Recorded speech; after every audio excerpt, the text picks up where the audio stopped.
ते अभंग कसे ऐकू? तर आपल्याला सागर पार करून देणार आहे. बघा, रामरायांनी सेतू बांधला आणि त्यांनी वानर हे समुद्र पार करून गेले. पण तुकोबांनी हा अभंग रूपी तो सेतू बांधलेला आहे ना, त्यांनी आपल्यासारखे सामान्य लोक हा भवसागर पार करून जातात अशी ही अभंगवाणी तुकोबांची आहे. आणि अनेक प्रकारचे अभंग त्यांनी लिहिलेले दिसतात. उपदेश करावे, प्रार्थना करावे, मागणी करावे, नंतर आत्मसुखासाठी सुद्धा अभंग लिहिलेले आहेत. अशी अनेक प्रकारचे अभंग वर्गवारी त्यांच्या अभंगामध्ये आपल्याला दिसतात. आजच्या निरूपणाच्या अभंगात ते उपदेश सांगतात.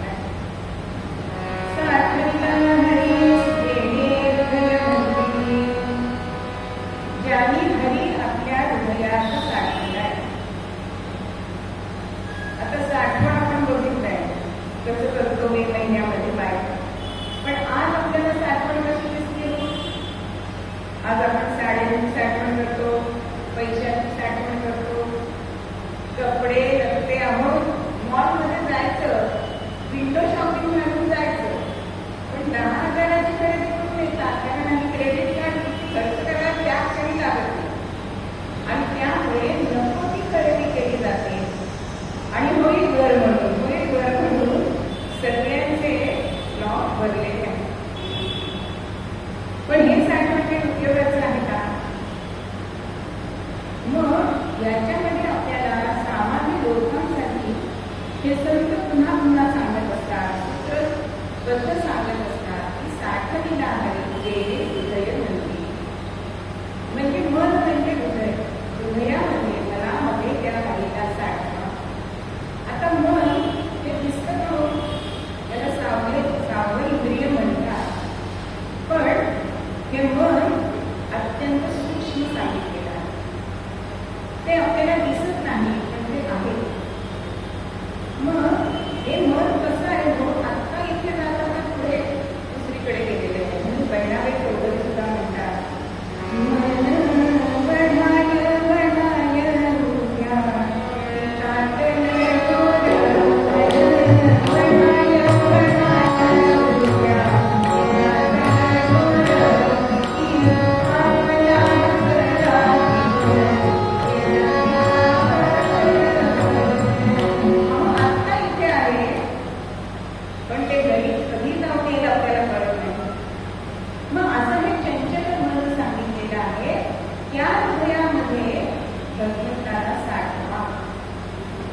आपण बघितलंय की जराजरामध्ये बसलेला भगवंत, भरलेला भगवंत या एवढ्याशा हृदयात कसा काय सामावणार? पण तुकोबाच एका ठिकाणी असं म्हणतात की हा जो एवढा आकाशबद्ध हा एवढा आहे पण त्याचा अणू सुद्धा तापा. जो मुंगीमध्ये आहे तो हत्तीमध्ये पण आहे की नाही? जी मुंगी एवढा झाला तो सूक्ष्म होतो आणि हत्ती एवढा झाला की तो मोठा होतो. मग असा जो हा परमात्मा आहे त्याला हृदय मंदिरामध्ये साठवायचं आहे. पण आज आपण हृदयामध्ये काय साठवतो? आपल्या हृदयाचं मंदिर खरंच आहे का हे त्याचा त्यांनी विचार करायचा आहे. आज आपलं मन म्हणजे उकिरडा झालेलं आहे. अहो, जी वस्तू आपल्याला नकोय ना ती आपण उकिरड्यावर टाकतो. तसं द्वेष मनामध्ये आहे की इतका द्वेष भरलेला आहे की दुसऱ्याचं चांगलं झालं तर काय आपल्याला आवडत नाही. पोटात दुसऱ्याला क्रोध आहे आपल्या मनामध्ये. मग हे सगळे षडविकार आपल्या मनामध्ये आहे. मग त्याचं मंदिर होईल का? हो. एक शिल्पकार होता आणि तो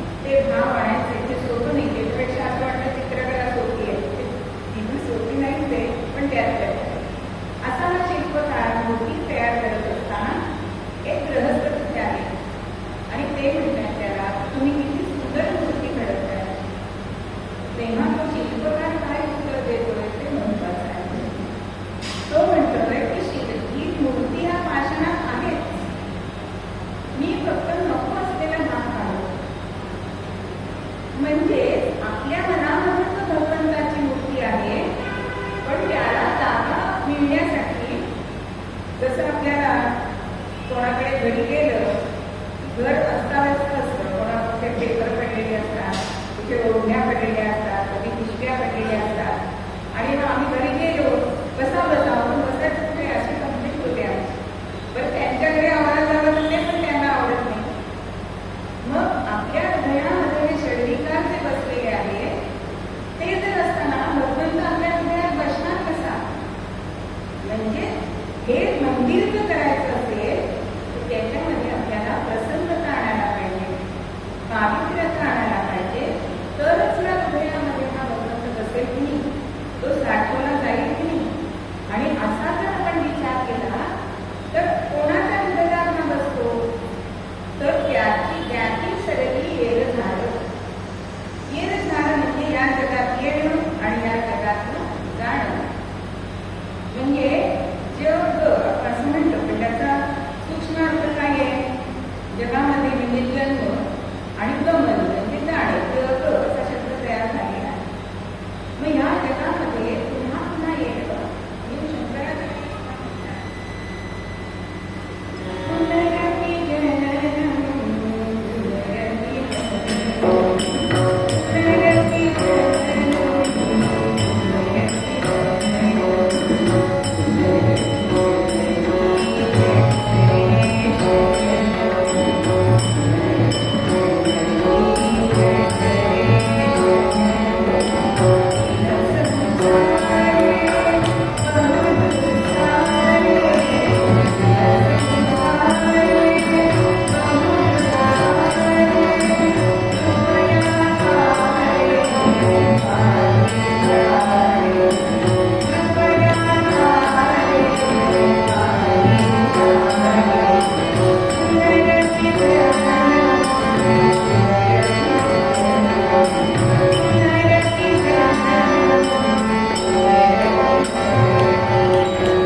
घरातला कुत्रा ओरडायला लागला. आता आपण बघतो की एक कुत्रा ओरडला की शेजारच्या बाळाचा सुद्धा कुत्रा ओरडला, त्याचा अजून पलीकडचा कुत्रा, असे 8-10 कुत्री ओरडायला लागले. पण एका ग्रस्तांना ह्या पंचतंत्र कथा आहेत ना, त्या माणसासाठी असतात, पण आपण प्राण्यांचं इथे उदाहरण घेतो. त्या कुत्र्याला विचारलं की तू का म्हणतोय? तो म्हणाला शेतात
तसंच तो सुद्धा आपल्यामध्ये आहे म्हणून आपण सगळे कार्य करतोय, म्हणजे त्याला मानाला मदत नाही.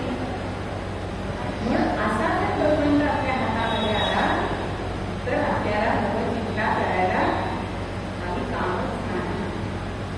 मग ह्या भगवचिंता करताना आपण मात्र त्याच्यामध्ये बोलून जातो आणि ह्या चिंता करताना आपल्याला जे सगळी असतात ना ते फार त्रास होत असतात. पैठणमध्ये दरवर्षी एकनाथ षष्ठीला भगवान गोपाळ कृष्ण तिथे नागर टाकतो आणि तो रांगण भरतो अशी आख्यायिका आजही चालू आहे. नाथ षष्ठीला पैठणला भरपूर गर्दी असते आणि ही सगळी गोष्ट एका फौजदाराला कळलेली असते. नुकतीच तिथे पैठणमध्ये बसस्थानी होती आणि तो आता ठरवतो की आता मी त्या रांगणाच्या इथेच बसणार आहे आणि प्रत्येकाकडे निर्गुण बघणार की कोण टाकतंय मागं आणि तो रांगण भरतो. रांगण भरला ते भरला की मी त्याला अगदी साष्टांग दंडवत नाही. पण भगवंत काय करतो, तुमच्या मनामध्ये जर खोटा भाव असेल ना तर तो आपल्याला महात्मा होतो. आता हा सकाळी निघालाय पण पत्नीला काय सांगितलंय, मी येईपर्यंत देवळामध्ये यायचं नाही, घरी काय काही पाहुणे आले त्यांचं ती कर असं सांगितलंय आणि नाथांच्या वाड्यामध्ये हा गेलाय. अगदी बारीक निरीक्षण चाललंय की सगळेजण होळीनी घागर टाकताय पण रांगण काही करत नाहीये. होता होता त्याचं लक्ष रांगेतल्या राहिलेल्या माणसांकडे. जर अहो पत्नी दिसते आता मला तर राग आलाय सांगून सुद्धा आली म्हणून आता हिला जाब विचारायलाच पाहिजे, पण आता लोकांमध्ये कसं विचारणार. होता होता सगळी रांग पुढे येते घागर टाकतात आणि ती पत्नी तिथे आली. भगवंत मनामध्ये नसतंय कारण पत्नीचं रूप घेऊनच भगवंत आलेला. इथे माईक भाव आहे त्याला चांगली त्याला अत्तर घडवण्यासाठी. आता पत्नीने घागर टाकले हा बघतोय की घागर टाकले आणि रांगण धरलाय. आता काय ठरवलं होतं, ज्याच्या हातून घागर भरेल त्याला मी साष्टांग दंडवत घालणार. पण आता पत्नीला कसा नमस्कार करायचा आणि तो सुद्धा सगळ्यांमध्ये आपण घरी जाऊन करू आणि नमस्कार केला. होता होता सगळं तिथे आवडलंय आणि संध्याकाळी 4च्या सुमारास घरी आला. तर हा घरी यायला आणि पत्नीने कुलीप लावून दिल्ली बाहेर पडायला एक गाठ पडली. आता हा विचारला, आता तू कुठे चाललीस, तुम्ही सांगितलं होतं ना की मी आल्याशिवाय जाऊ नको म्हणून मी आत्ताच आली आहे. मग मगाशी पण होतं. म्हणजे भगवंत आपल्या जवळ येऊन सुद्धा आपल्याला कळत नाही कारण आपल्या मनामध्ये अहंकार असतो, मद असतो, क्रोध असतो आणि त्याच्यामुळे इतका जवळ येऊन भगवंत सुद्धा त्या फौजदाराला ओळखता आला नाही. मग असं आपण वागलं तर आपल्या हृदयामध्ये मावेल आपण ठेवू शकतो का, नाही ठेवू शकतो. पण संतांनी मात्र तो आपल्या हृदयामध्ये ठेवलेला आहे. तो म्हणला सुद्धा असं ते आपल्यामध्ये प्रकट झालाय या हा अनुभव आपल्याला आलेला असतो.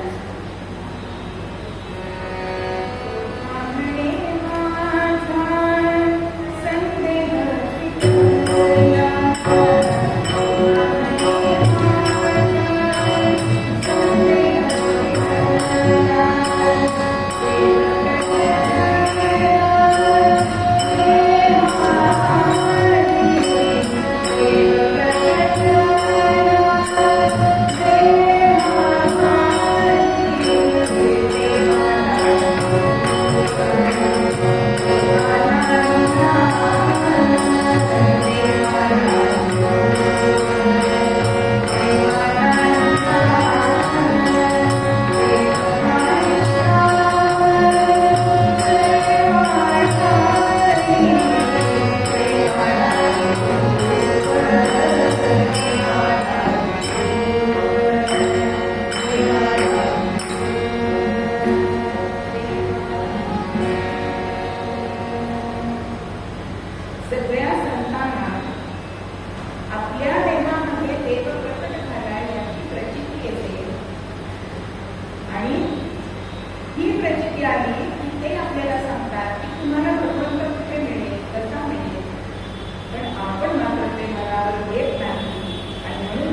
द्वारकेमध्ये राधा गेल्यानंतर भगवंताने विचारलं की राधा, तुझी मला दररोज आठवण येते, तुला माझी आठवण येते की का?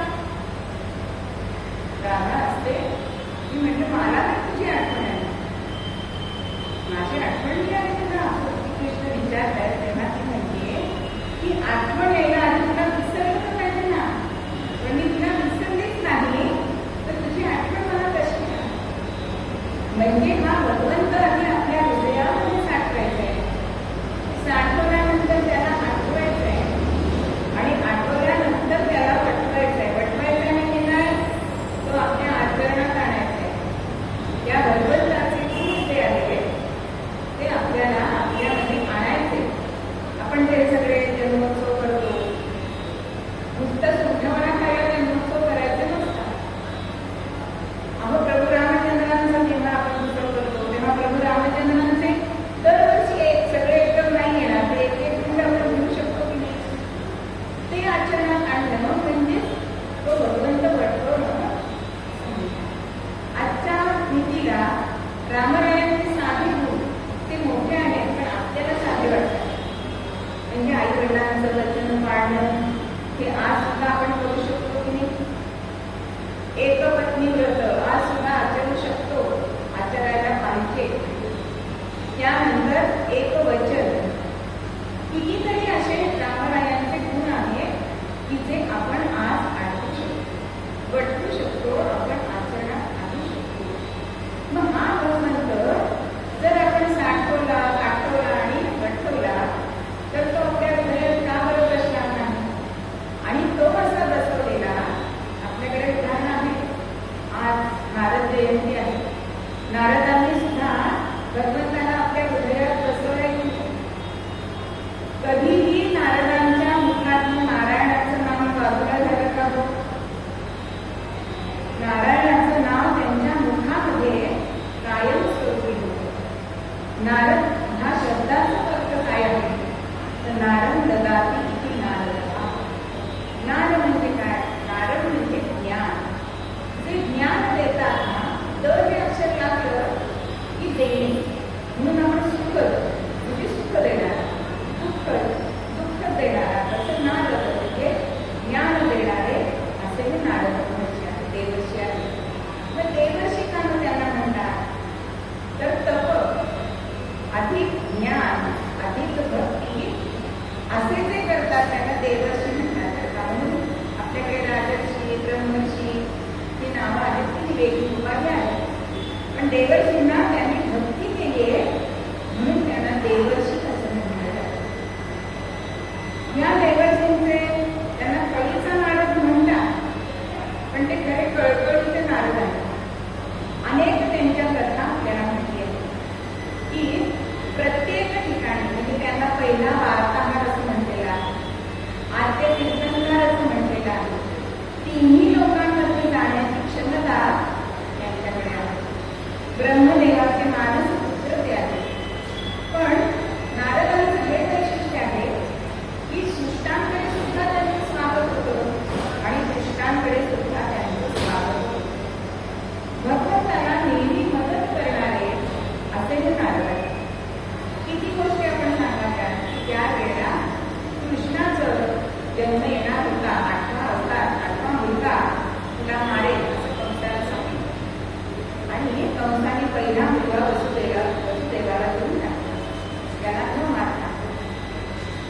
आता नारदांना कळलंय आणि नारद नारायण नारायण नारायण म्हणत आले. आणि कोणते आता गेले असं विचारलं. सगळं माहिती होतं बरं का, पण वसुदेव गेला. मग त्याच्या हातात नाळ, तू मारणार होतास ना? अहो, तू पहिला आहे, मला 8वा मुलगा मारणार आहे. पण ह्याच्या हातून जर पापाचा घडा भरला नाही तर देव त्याला मारू शकणार नाही. म्हणून नारदांनी 8 मणी मांडले. इकडनं देवांचं काही खरं नाही. कुठून बसून तुला माहिती?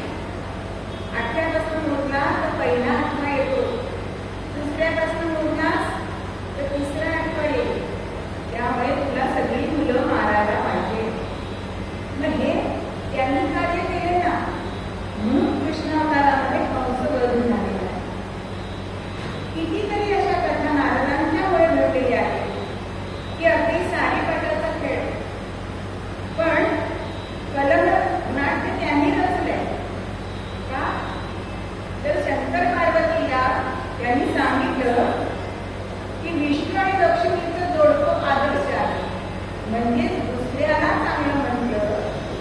देवता असल्या तरी सुद्धा ते उतरत नाही.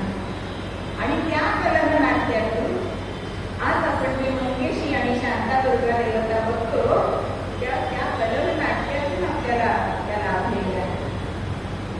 किंवा दत्तात्रयांचा अवतार नारदांमुळे झालेला आहे की अनसुयेचा तिचा पातिव्रत्याचं सामर्थ्य तिन्ही देवस्थियांना सांगितल्यानंतर आम्ही तिचं सर्व हरण करतो असं सांगितलंय आणि पुढे दत्तात्रयांचा अवतार झालेला आहे. अशा या नारदांचं किती आपण स्तवन करावं ते तेवढं थोडंच आहे. आज पुन्हा मातीचे मालिकले आहे आणि पुण्यामध्ये जर कोणी गेला तर नारद मंदिरात नक्की जा. अत्यंत सुंदर असं नारद मंदिर तिथे आहे आणि तिथे कीर्तन संस्था सुद्धा चालते आणि त्या संस्थेची मी सुद्धा विद्यार्थिनी आहे. असे हे नारद आणि त्यांच्या मुखातलं सर्वप्रिय गाणं आपण त्यांची सेवा म्हणून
Where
आणि मनामध्ये विचार करताय की एवढ्या सगळ्यांना राजी कसं मानायचं, कसं ठेवायचं.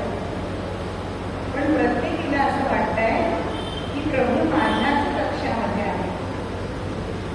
आणि असाच विचार सत्यभामा करत होती. कारण जेव्हा नरकासुराचा वध केला तेव्हा तिला खुश करण्यासाठी भगवंतांनी स्वर्गातून पारिजातकाचं झाड आणलंय आणि ते तिच्या दारात लावलेलं आहे.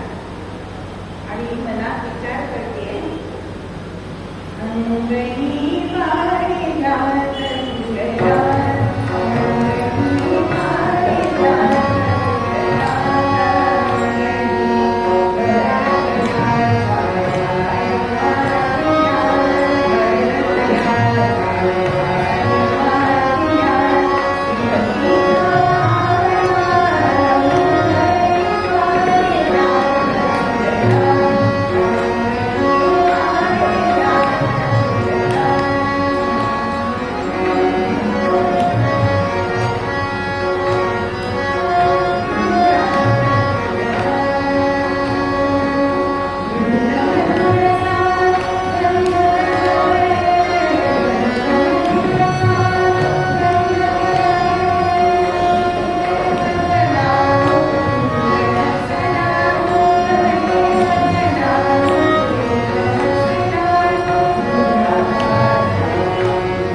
नेत्रपल्लवी झाली आहे आणि नाट्य रचलंय. भगवंताच्या मनात देवस्मिनी जाणलंय आणि भावीच्या महालामध्ये आले. आता आनंद झालाय की संत दर्शन पण झालंय आणि आपल्या मनामध्ये जे विचार चालले त्याचं उत्तर पण आपल्याला मिळेल. म्हणून नारदांना आसन दिलंय, पाद्य पूजा केली आणि त्यांना विचारते की नारदा, आपल्याला जी वस्तू हवी असते ना पुढच्या जन्मात ती कशी मिळेल? आता नारद म्हणताय किती सोपं आहे, एवढी चिंता कशाला?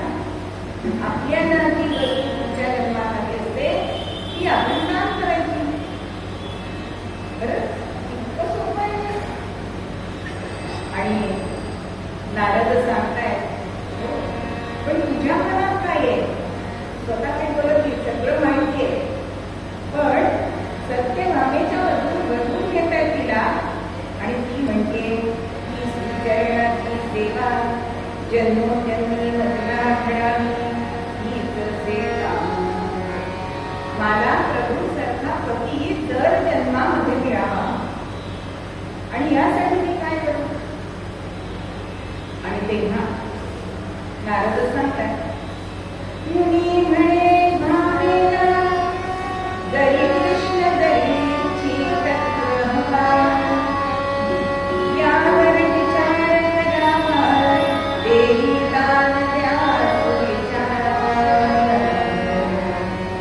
आता तुला जर कृष्णासारखा पती हवा असेल तर त्याचं दान कर, इतकं सोपं आहे. आणि मामीला हे पटलंय. आणि पहिल्यांदा कोणाला दान द्यावं म्हणून द्वारकेमध्ये गेले बरे तर गोपाळ भट्टांकडे गेले. आता दान द्यायचंय, आता राणी आले प्रत्यक्ष दान द्यायला म्हणून. ब्राह्मणाकडे समाधान नसतो, सीतेचा शाप आहे त्याला.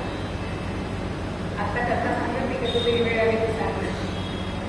पण या गोपाळ भट्टांना असं वाटलं, अहो काय दान देणार आहात, स्थूल आहे का द्रवपदार्थ आहे का सोनं आहे का काय. मामा म्हणजे ते विचारतात म्हणजे मी कसं पिशवी खोटं काय आणू. तेव्हा मामा सांगते हे तुम्ही काही दान देणार नाही, अहो मला इनाचं दान दे. आता हे त्या कृष्णाला घेऊन काय करायचं.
आता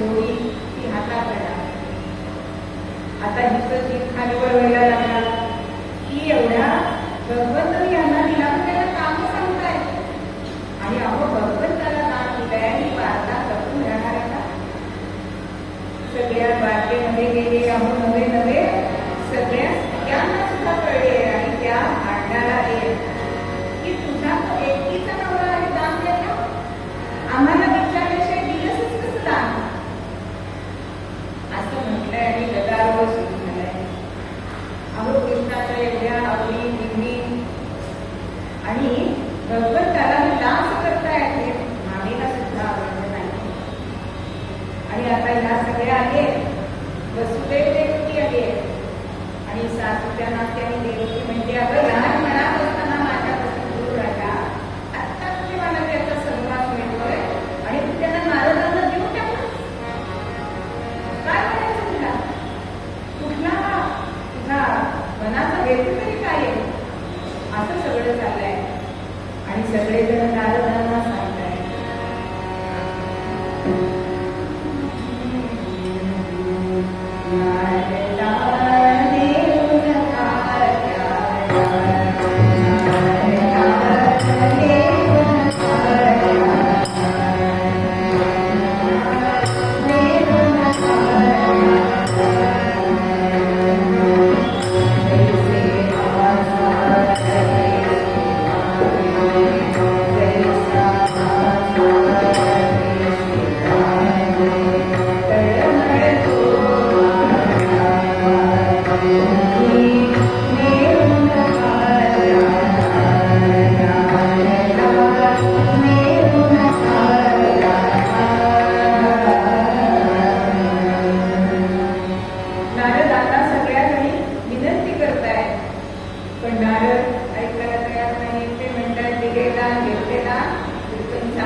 शेवटी भामा या सगळ्या स्त्रिया नारदांच्या पाया पडतात की तुम्ही एवढे सर्व ज्ञानी, अहो काहीतरी उपाय असेल ना. पण आमचा भगवंत आता आम्हाला हवाय. आता हो नाही करता करता नारद म्हणाले आहे, एक उपाय आहे. काय उपाय आहे तो सांग. आणि नारद म्हणतात, भगवंताच्या भारंभाराला सोडून द्या.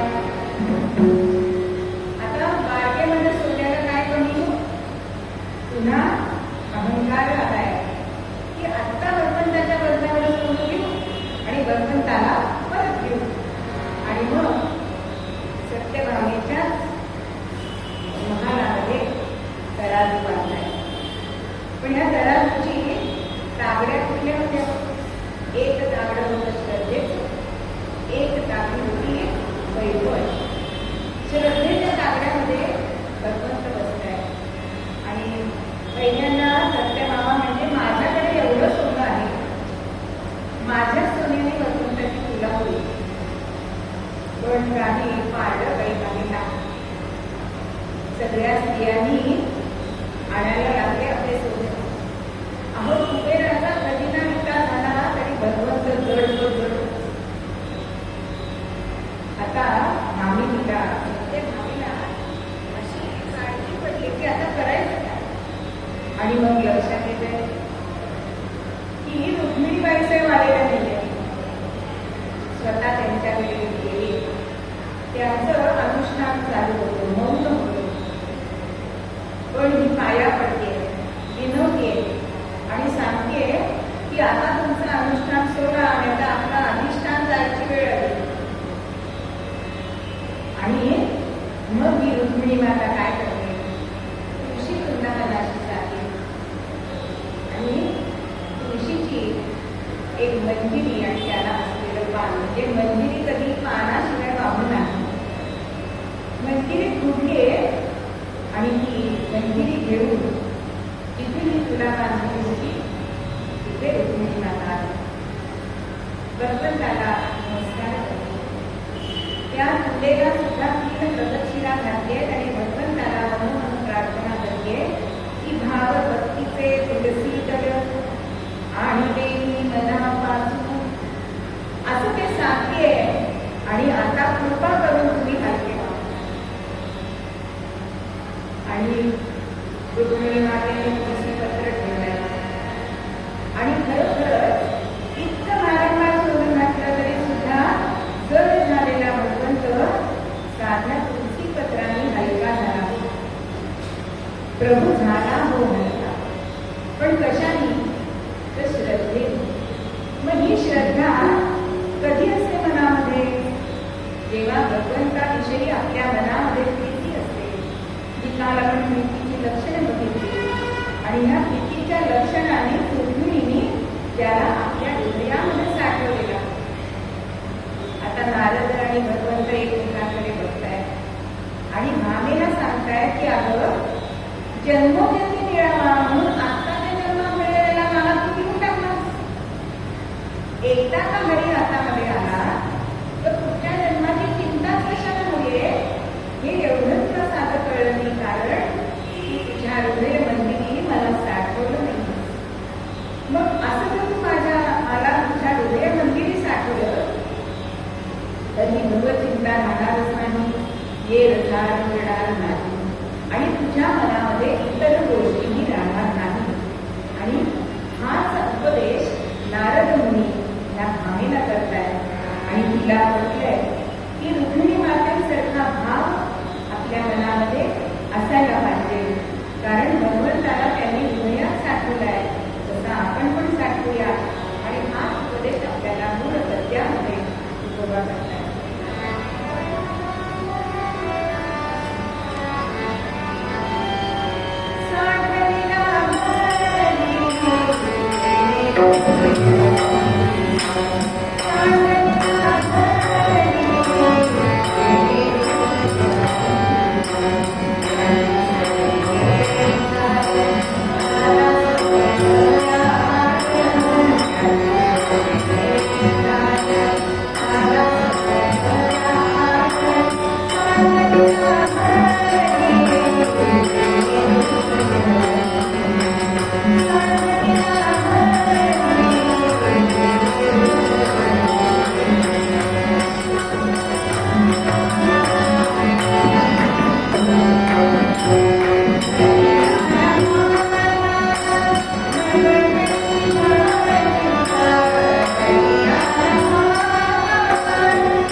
नमस्कार.